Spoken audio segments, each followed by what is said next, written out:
पुराने जमाने की बात है कि एक आदमी ने दूसरे आदमी से कहा कि मेरे भाई आपके पास शहद है, मुझे शहद की बहुत सख्त जरूरत है, क्यों ना कि मुझे एक बीमारी है और वो शहद से ही अच्छी हो सकती है। आपकी बड़ी मेहरबानी होगी, अगर आपके पास शहद हो तो आप मुझे दे दें। तो उस आदमी ने कहा कि भाई बड़े अफसोस के साथ मैं बता रहा हूँ कि मेरे पास शहद नहीं है।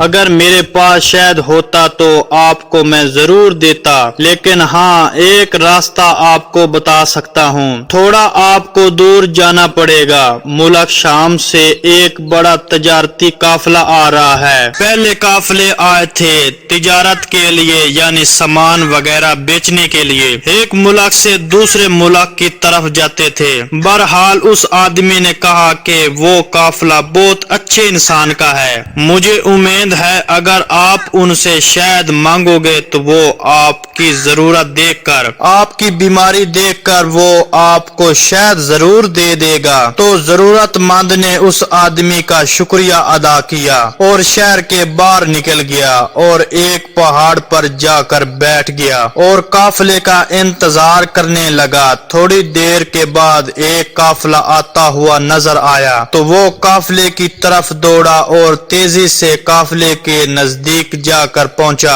और उस काफिले के लोगों से उस काफिले के सरदार और अमीर के बारे में पूछने लगा। तो लोगों ने एक रोशन चेहरे वाले इंसान की तरफ इशारा किया, कहा कि वो हमारा अमीर है। वो जरूरतमंद वो बीमार अमीर की खिदमत में हाजिर हुआ और कहने लगा, हजरत मुझे एक बीमारी है और उसके इलाज के लिए मुझे थोड़े से शहद की जरूरत है। ये सुनकर अमीर ने फौरन अपने गुलाम को बुलाया और उससे कहा, जिस ऊंट पर शहद के 2 मटके लदे हुए हैं उसमें से एक मटका इस जरूरतमंद को दे दो।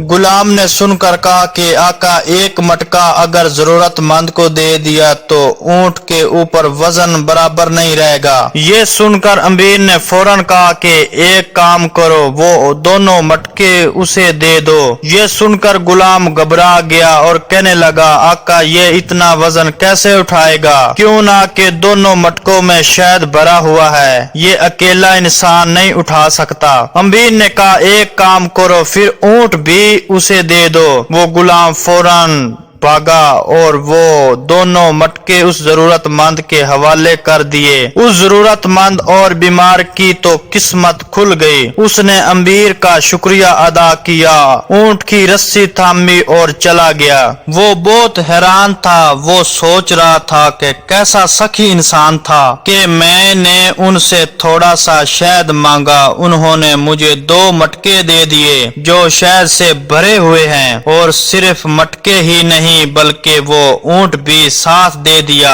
जिस पर मटके लादे हुए थे। उधर गुलाम आका की खिदमत में हाजिर हुआ तो आका ने गुलाम से पूछा कि मैंने तुमसे कहा कि उसे एक मटका दे दो तो तुम नहीं गए, मैंने फिर तुम्हें दूसरा मटका देने के लिए कहा, तुम फिर नहीं गए। जब मैंने तुमसे कहा कि ऊंट भी उसे दे दो तो तुम भागते हुए गए, उसकी क्या वजह है? गुलाम ने जवाब दिया, मेरे आका जब मैंने आपसे कहा कि एक मटका देने से वजन बराबर नहीं रहेगा तो आपने दूसरा मटका देने का भी हुक्म दे दिया। जब मैंने आपसे कहा कि ये दोनों मटके कैसे उठाएगा, वजन बहुत ज्यादा है, तो आपने ऊंट देने का भी हुक्म दे दिया। अगर मैं जरा सा भी रुकता तो थोड़ा सा भी एतराज करता, आप मुझे भी उसके साथ जाने का हुक्म दे देते। इसलिए मैं फौरन भागा और वो सारी चीजें लाकर उसको दे दी और मैं बच गया। उस पर आका ने कहा, अगर तुम साथ चले जाते तो गुलामी से आजाद हो जाते, ये तो और अच्छा होता। गुलाम ने जवाब दिया, मेरे आका मैं आजादी नहीं चाहता, इसलिए कि मुझ जैसे ایسے سینکڑوں غلام آپ کو مل جائیں گے، لیکن مجھے آپ جیسا آقا نہیں ملے گا۔ میں آپ جیسا آقا کہاں سے لاؤں گا؟ اس لیے میں آپ کی غلامی میں رہنے کو آزادی میں رہنے سے زیادہ پسند کرتا ہوں۔ تو میرے عزیز بھائیو، کیا آپ کو معلوم ہے کہ وہ آقا کون تھے؟ وہ آقا ہمارے پیارے نبی صلی اللہ علیہ وسلم کے تربیت یافتہ صحابی اور تیسرا خلیفہ حضرت عثمان غنی رضی اللہ عنہ تھے۔ سبحان اللہ۔